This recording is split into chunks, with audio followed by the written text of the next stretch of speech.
Hello, welcome back to the channel. Today is part of my series about the lore behind the cards and vampire rivals.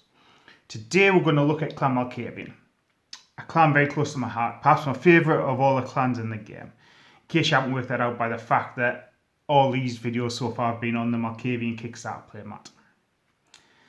Now, it's known so much that I like Clan Malkavian so much that a friend who backed the Kickstarter actually gave me the playmat and the Malkavian baggie from the Kickstarter.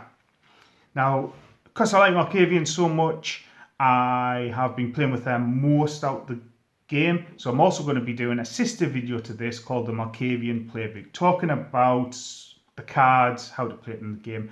This video is predominantly just about the lore of the Clan Malkavian. The Malkavians, so who are the Malkavians? They're insane, one and all. It's believed that this passes down from their antediluvian, the mythical third generation founder, whose bloodline solidated into the 13 clans. Now, their insanity is both their clan weakness and their strength. In game terms, every character of the Malkavians, and game terms I mean from the role-playing game, must take a derangement. However, it is a strength, and because they experience the world in different ways, as few other people do, the Malkavians become seers and oracles and can understand patterns in the world. Now, the Malkavians, it's known, are a clan of the insane and the mad. And they lean into the way that they're perceived and can become true agents of chaos, and can generally push boundaries by presenting themselves as clowns, gestures, and pranksters.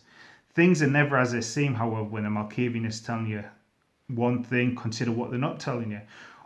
Or what do they want you to think or not think? If they're performing for a crowd in one place, why do they have your attention there? Unless, of course, a Malkavian is just being there or saying the truth.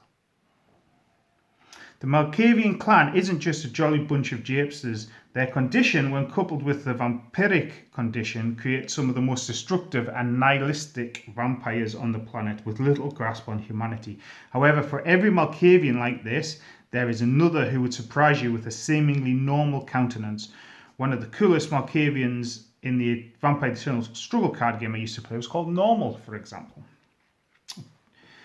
So the Malkavian clan are one of the most diverse of the clans of vampires. On the surface, and for those on the outside, there's little to bind the Malkavians together as a clan. However, they do hold several things in common. First is their tradition of playing practical jokes on others. The nature of these pranks can vary from the fun to the potentially lethal and even to the lethal. However, they're all about helping the pranked experience life differently. There is something that sings of the Discordian movement about this, often highlighting the absurdity of power and power structures. This leads to the different ways players may see the clan.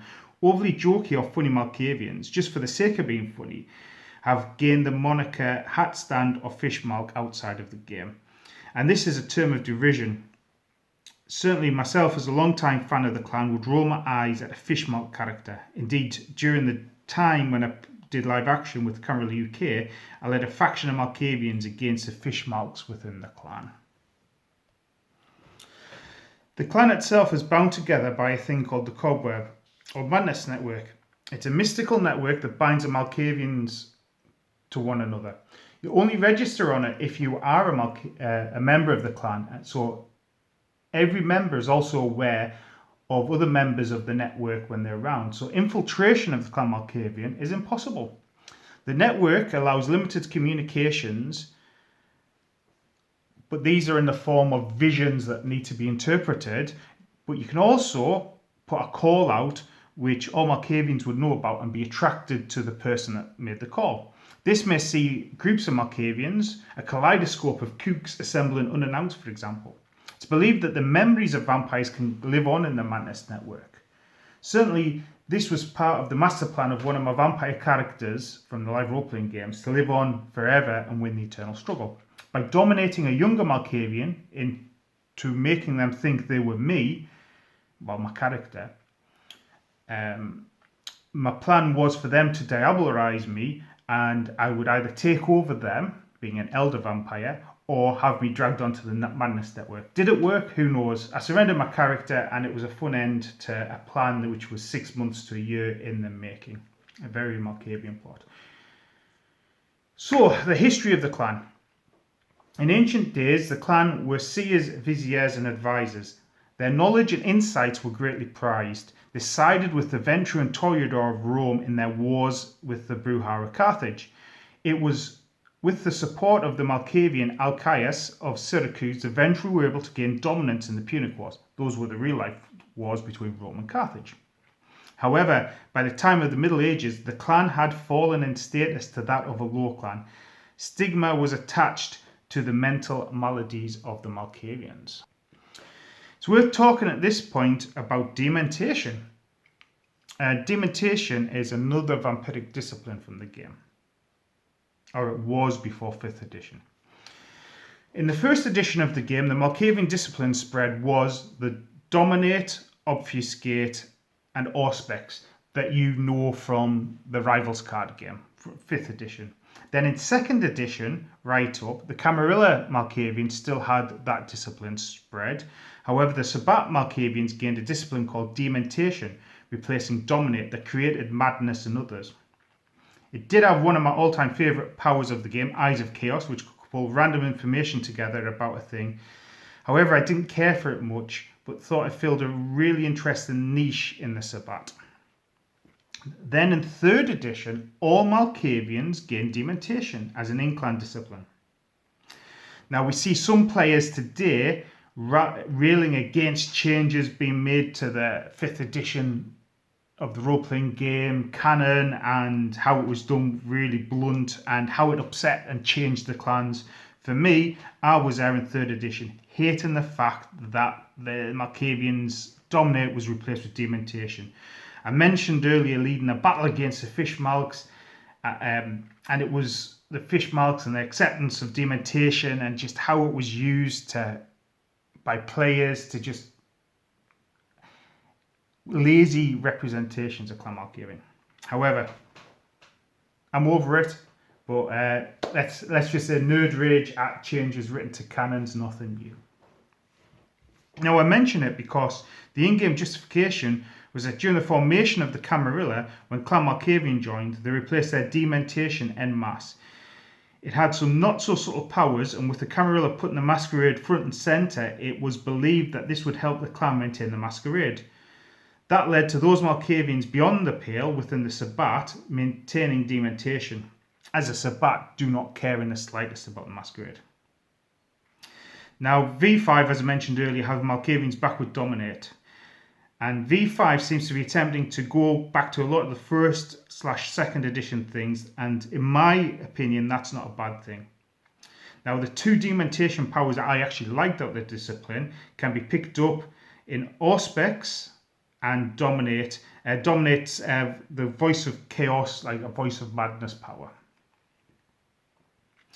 So then, the Malkavians tended to exist on the fringes of society, fitting in where they could. Things started to change for them, however, in the Victorian age as therapy and psychology became more of a thing, with the Malkavians starting to carve out new niches as masters of the mind. Now, it's hard to talk about the clan in the modern age, as other than their weakness with derangements and madness, they tend to be the most diverse of individuals. However, several stereotypes permeate and do present themselves. The clan disciplines do look more towards mental powers. In fact, I think they are the only clan in game terms, role-playing game terms, you have physical, social, and mental attributes. And most disciplines key off one of those, and most of the powers will come. So, for example, Potence, for example, are physical. Whereas the Malkavian powers, Dominate, Auspex, and Obfuscate all tend to be mental powers. So this real strength of mental powers mean that sort of intellectuals and thinkers are all part of the forefront of the clan. So, for example, doctors, professors, investigators, manic street preachers. In fact, we do have a street preacher. and sometimes just plain old cougs all stand out to me. So the clan disciplines: obfuscate, and this is all about hiding amongst mortals or presenting a different form. And it's also worth noting that obfuscate isn't actual stealth in the game, it's control of others' minds and perceptions. For me, that is exactly what the Clan Malkavians all about. Auspex, the eyeball, that is all about sensing and seeing the world. And finally, dominate, which is the sort of brick wall, is all about controlling others. Malkavians in the game. Now, I've been playing them most, as I said in the introduction, and there's a sister video to this one called the Malkavian Playbook going into more details on them. We have a small but growing meta in Glasgow, and I've had some success with Malkavians so far. And I've found Malkavians are working best with a deck focused around attacking an opponent's prestige and cards in hand. There's a lot of two-player games, play some multiplayer games. And cards in hand is about reducing my opponent's options, and obviously prestige, just that constant drain, is a surefire way of being able to knock them out of the game. Now, I've also been running the conspiracy train with the Malkavians, and that's been my primary source of agenda, card draw from the governor, extra prestige from Velvet as well. But it is a fine razor's edge for sure. You're going to find yourself going way down low with prestige when you're running conspiracies before you start bouncing back up. Now, the Malkavians' unexpected players, the Malkavians are all about the unexpected in the game. So it's best and most fun to embrace that. If you start losing the game, it looks like you're not going to win, do some crazy stuff, do some mad stuff. The inmate with a holdout dagger can do 6 or 7 on a physical attack. Most players do not expect something like that from the Malkavians, but then follow up with the governor throwing a Molotov cocktail to burn the target. And the governor he's my leader generally, and I don't know why, but in my mind he's starting to morph into Frank Reynolds' character from Always Sunny in Philadelphia. It's perhaps my penchant for coming out blasting with a handgun and forcing vagrants to be my retainers. So what can we expect to see from the Malkavians that isn't in the game already? Where can we take it? So first up, dementation could be a thing, depending on how White Wolf wants to do with it. It looks like they're going to drop it and kind of pull disciplines together, so there's fewer clans with unique individual disciplines. That's not a bad thing by my book, so I don't think we're going to see dementation happen. The Madness Network would be something to delve into, something that maybe has the Malkavians working better together. I've been thinking about playing around with the Nosferatu, Gangrel and Swarm decks. So perhaps something like this, an attachment that works something like the Swarm, some sort of attachment that maybe gives you intel based on how many Malkavians you've got on the board, or something interesting like that. And embracing the chaos as well. Maybe something with schemes or messing with rivals. On the schemes, changing the scheme after it's been voted on, for example. I know Vitez, Vampire Eternal Struggle, has a Malkavian Rider clause which works something like this. Messing with rivals as well. You know, I really do like the card that the Nosferatu have got, which changes your rival token. I kind of wish that was a Malkavian thing, for example. But anyway, that is the end of my chat about the lore for the Malkavians. There are some great podcasts out there which will give you deep dives and YouTube videos. This will just give you a taste of how relevant it is to the game. Rivals. So thank you for listening. As ever, if you have any questions, I'm more than happy to discuss with you. Drop a note in the comment section. More is coming with regards to rivals. So I'm going to finish off all the clan videos. I've got some game reports coming from Prince of the City, you know, some playbooks as it comes up. But anyway, I'm going to leave you with a quote, as I've done with all my games. all my games, all my videos so far. And this one is one that stood out. It must have been in the second edition main rulebook, I believe. And it made me hunt down and look out the band, and this became one of my favourite songs. In case you don't know, the vampire books all had quotes in them from the zeitgeist at the time. So this was from Ministry Stigmata, which for me kind of sums up the Malkavians.